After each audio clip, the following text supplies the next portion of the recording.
Olá, essa é a apresentação do trabalho de patologia clínica, da apresentação de um caso clínico de sarcoma de Kaposi disseminado com manifestação intraoral em paciente HIV positivo.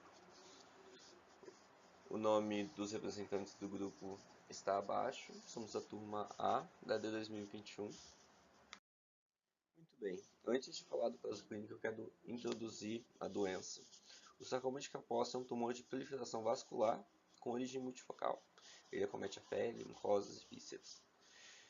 Tem associação pelo HHV8 e pode promover angiogênese. A forma associada à AIDS é referida a todos os grupos de risco, mas é mais comum em homens heterossexuais, homossexuais e bissexuais.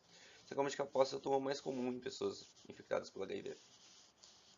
Então, muitas vezes você tem um diagnóstico da AIDS a partir do sarcoma de Kaposi. O nosso caso clínico, o paciente é FHNC, masculino de 24 anos, sabe que é portador do vírus HIV e já faz uns 2 anos. A queixa principal dele quando veio é de manchas e inchaço no rosto.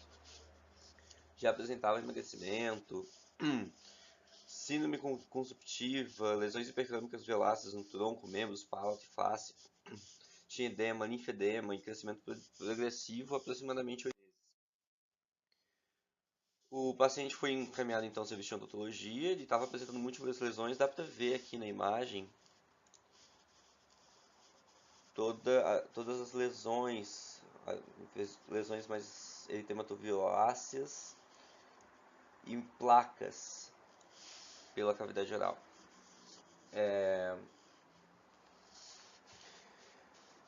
Então, depois de toda a análise, ele foi feita a biópsia incisional, um palato duro, e foi enviado o exame para. Foi enviado o laudo para o exame histopatológico, um laudo confirmado de sarcoma de Kaposi.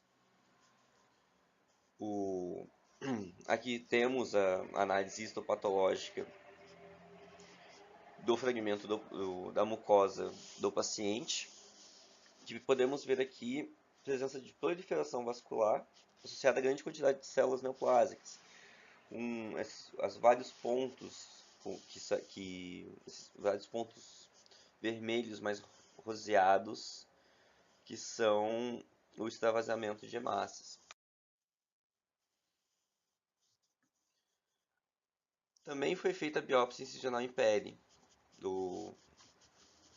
das manchas e algumas placas que ele tinha de lesões púrpuras assimétricas, que deu positivo para herpes vírus humano 8. Os exames laboratoriais desse paciente, o CD4 deu muito abaixo do esperado e a carga viral muito alta para HIV. VDRL negativo, látex negativo, anti-HTLV1 e 2 negativo, toxoplasmose IgG e IgM negativos e os exames para hepatite também negativos. No caso, anti-HBS positivo, querendo indicar que ele já tomou sua vacina para a hepatite B.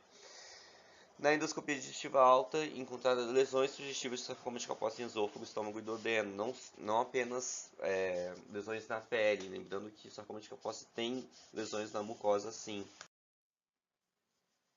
Então, o diagnóstico geral de uma doença de qualquer sarcoma de Kaposi. Na clínica, nós vamos ter as lesões cutâneas, como eu estava falando, as manchas assimétricas vermelhas, ou púrpuras ou rosas. No caso do nosso paciente, ele tem mais lesões púrpuras, como dava para ver nos slides anteriores. Lesões orais, duras no palato, no caso do encaminhamento para o serviço de odontologia, apresentando-se como placas vermelhas ou roxas. No caso, elas eram mais focais, mas elas poderiam ser mais difusas. Nas vísceras, 40% dos pacientes têm lesões no trato gastrointestinal, que é também o caso do nosso paciente, que na endoscopia podemos ver lesões no esôfago e no estômago. E os linfonodos, nós temos um linfedema de membros inferiores. A biópsia para o diagnóstico é um procedimento extremamente importante para se fazer a diferenciação entre os outros diagnósticos diferenciais, além da tomografia computadorizada de tórax e endoscopia, para poder encontrar possíveis lesões e úlceras. E como diagnóstico diferencial, o principal temos a angiomatose bacilar, que tem também lesões angioproliferativas e que podem muito bem serem confundidas com as lesões dos sarcomas de Kaposi. Angioma também pode ser confundido sendo um tumor benigno. Além disso, poderíamos pensar num dermatofibroma, um tumor de tecido cutâneo.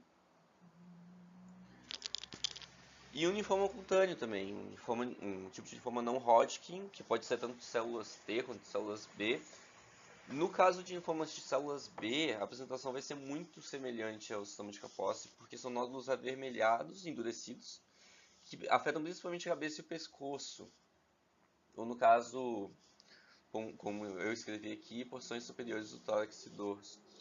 No caso dos linfomas de células B, assim como no sarcoma de Kaposi, nós teremos manchas vermelhas, que podem também ser mais arroxeadas e roseadas, mas provavelmente não teremos as lesões na mucosa, e no caso de uma endoscopia alta, nós não conseguiríamos ver as lesões em esôfago e estômago. Um trauma também pode ser confundido com o sarcoma de Kaposi, mas um trauma normalmente é muito mais localizado, enquanto o sarcoma de Kaposi vai ter lesões difusas. Para terminar a apresentação do caso, queria fazer uma discussão leve sobre o sarcoma de Kaposi. Antes do surgimento da AIDS, o sarcoma de Kaposi era uma doença extremamente rara. Então, ela normalmente está bem associada com a AIDS. E isso não se sabe porque ela também está associada à infecção pelo herpes vírus humano 8. E também não sabemos porquê. Ela pode se desenvolver em qualquer fase da infecção pelo HIV, mas ela tem um maior risco de desenvolvimento quando a pessoa realmente já tem AIDS, que a contagem de CD4 está abaixo de 150 células por milímetro cúbico, que é o caso do nosso paciente. O sarcoma de Kaposi é caracterizado por lesões cutâneas com um acometimento da mucosa oral e vísceras.